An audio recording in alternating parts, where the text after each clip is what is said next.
Pemirsa, Amerika Serikat mengirimkan ribuan pasukan tambahan dari Divisi Lintas Udara ke-82 ke kawasan Timur Tengah. Tambahan sebanyak 3.000 hingga 4.000 tentara di tengah pembahasan kesepakatan dengan Iran untuk mengakhiri konflik.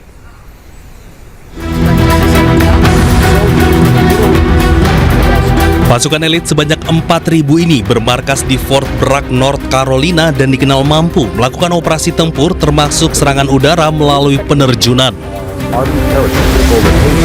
Pihak militer Amerika Serikat menegaskan bahwa pengumuman reski akan disampaikan oleh pihak Pentagon meski belum ada keterangan langsung untuk mengirim pasukan darat langsung ke wilayah Iran. Sebelumnya Amerika Serikat telah mengirim ribuan marinir dan personil angkatan laut melalui kapal serbu amfibi USS Boxer beserta kelompok tempurnya. Pasukan Amerika Serikat di Timur Tengah diperkirakan telah mencapai 50.000 personel. Penguatan militer Amerika Serikat menjadi kesiapan untuk melanjutkan operasi di kawasan Timur Tengah.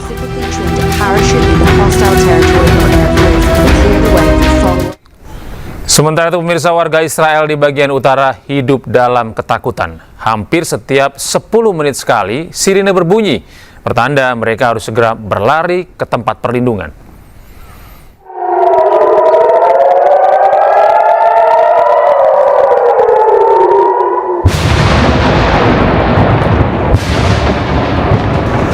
Mencekam, itulah suasana di kota Kiryat Shmona, Israel Utara.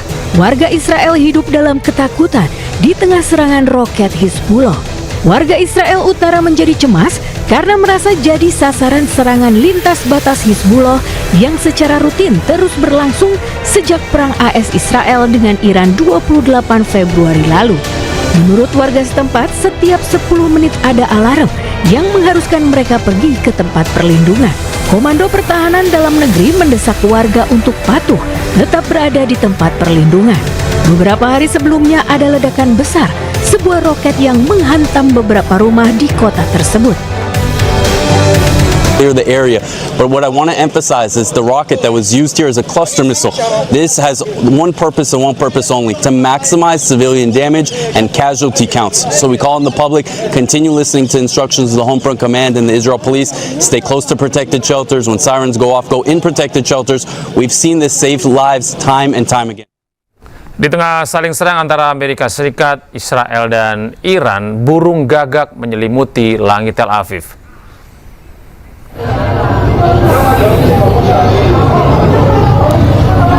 Langit Tel Aviv tiba-tiba dipenuhi burung gagak sejak kemarin. Dalam rekaman video yang beredar di media sosial, kawanan burung gagak ini mengitari gedung-gedung tinggi, termasuk Menara Azrieli. Sejumlah ahli menilai hal ini wajar karena burung gagak sangat umum di Israel. Perilaku gagak yang terbang dalam jumlah besar memang biasa terjadi pada bulan Maret dan terkait dengan perilaku musiman.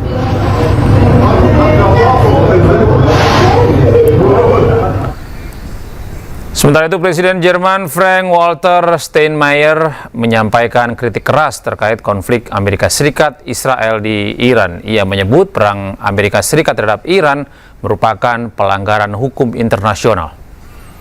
Our foreign policy does not become more convincing simply because we refuse to call a violation of international law a violation of international law. We had to grapple with this during the Gaza war, and we must grapple with it in the Iran war as well. For, in my view, this war is a violation of international law.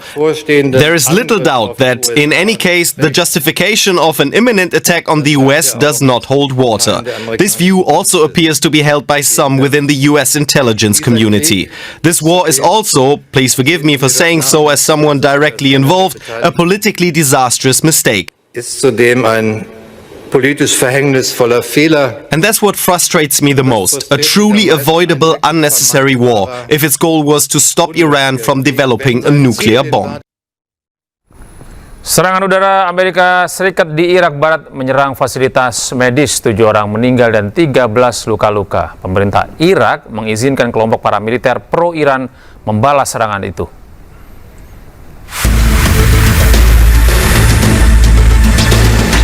7 orang tewas dan 13 lainnya luka-luka dalam serangan udara Amerika Serikat yang menargetkan fasilitas medis di Provinsi Al-Anbar, Irak Barat.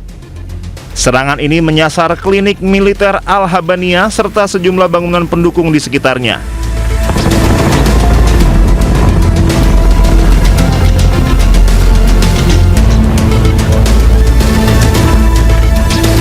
Serangan tersebut juga mengenai Departemen Tenaga Kerja Al-Habaniya. Pemerintah Irak mengecam keras operasi militer tersebut dan mengizinkan kelompok paramiliter pro-Iran untuk membalas serangan Amerika Serikat setelah serangan terhadap basis mereka. Kelompok-kelompok ini termasuk bagian dari Popular Mobilization Force, memiliki kekuatan besar dan berpotensi memperparah konflik.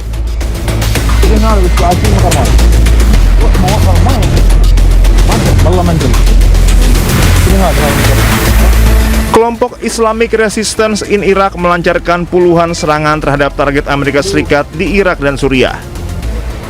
Hingga saat ini situasi di Provinsi Al-Anbar masih dalam pengawasan ketat otoritas keamanan Irak guna mengantisipasi serangan susulan di wilayah perbatasan.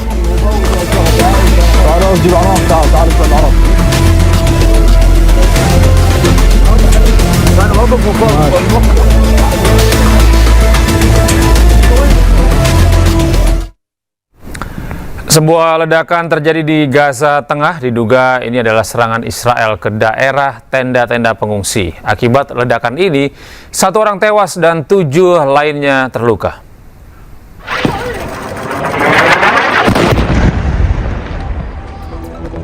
Ledakan ini terjadi di Gaza, tepatnya di wilayah Deir al-Balah, Gaza Tengah. Ledakan diduga merupakan serangan Israel yang menyasar ke tenda-tenda pengungsian.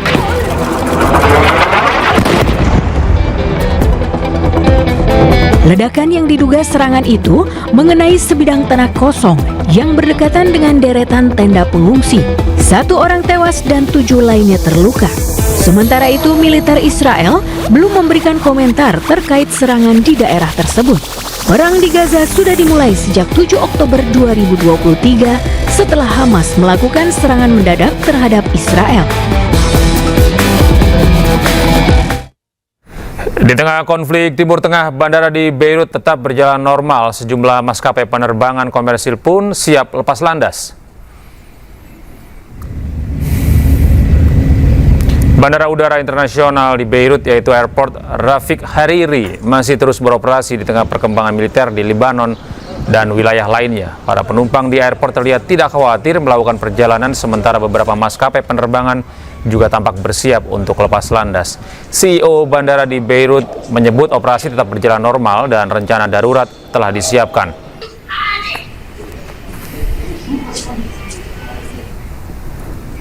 Iran meminta negara-negara di Timur Tengah untuk tidak terpecah belah. Iran juga kemudian menuding Israel sengaja menanamkan Iranofobia supaya dunia memusuhi Iran.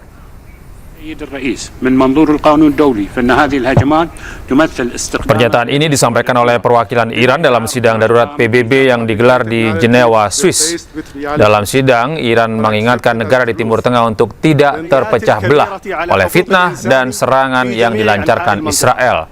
Dukungan untuk Iran diberikan oleh China dan Rusia. Kedua negara ini juga menegaskan tidak ada negara manapun yang boleh ikut campur dalam urusan dalam negeri negara lain.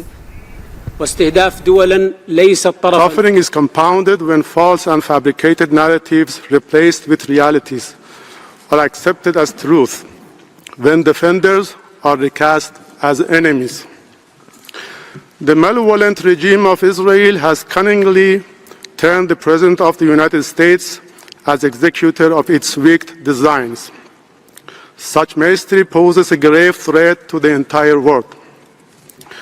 Israel is not merely attacking Iran, nor solely striking at Lebanon, nor even undermining Palestine.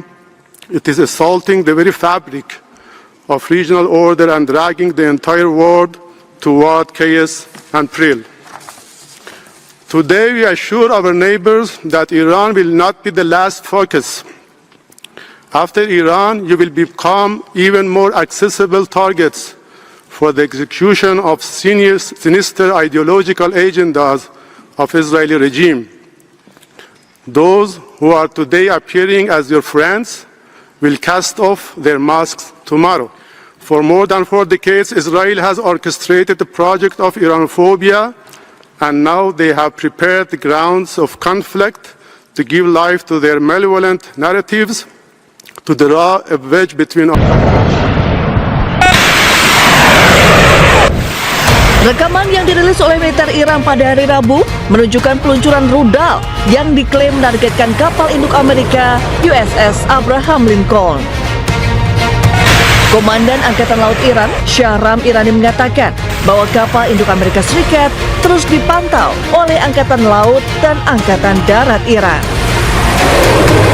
Begitu memasuki jangkauan sistem rudal, militer Iran akan langsung menyerang dengan rudal jelajah yang paling dahsyat milik Iran. Kapal induk Amerika USS Abraham Lincoln sebelumnya berlayar mendekati Iran pada pekan lalu. Namun menurut kantor berita Iran, rudal-rudal yang diluncurkan Iran memaksa kapal induk Amerika untuk mengubah posisi untuk menghindari ancaman. Serangan rudal ini terjadi hanya beberapa jam setelah juru bicara Markas Besar Militer Iran, Ebrahim Solfagari, menegaskan sampai kapanpun Iran tidak akan bernegosiasi dengan Amerika. قطع خود درگیری‌هایتان به مرحله مذاکره خودتان با خودتان رسیده؟ نه خبری از سرمایه‌گذاری‌هایتان در منطقه خواهد بود و نه قیمت سابق انرژی و نفت را خواهید دید تا وقتی که بفهمید ثبات در منطقه توسط دست قدرتمند نیروهای مسلح ما تضمین می‌شود. ثبات از طریق قدرت. صراحتاً اعلام می‌کنیم تا موعدی که اراده ما نباشد. Terkait klaim penyerangan ini, Komando Pusat Amerika Serikat CENTCOM belum memberikan tanggapan.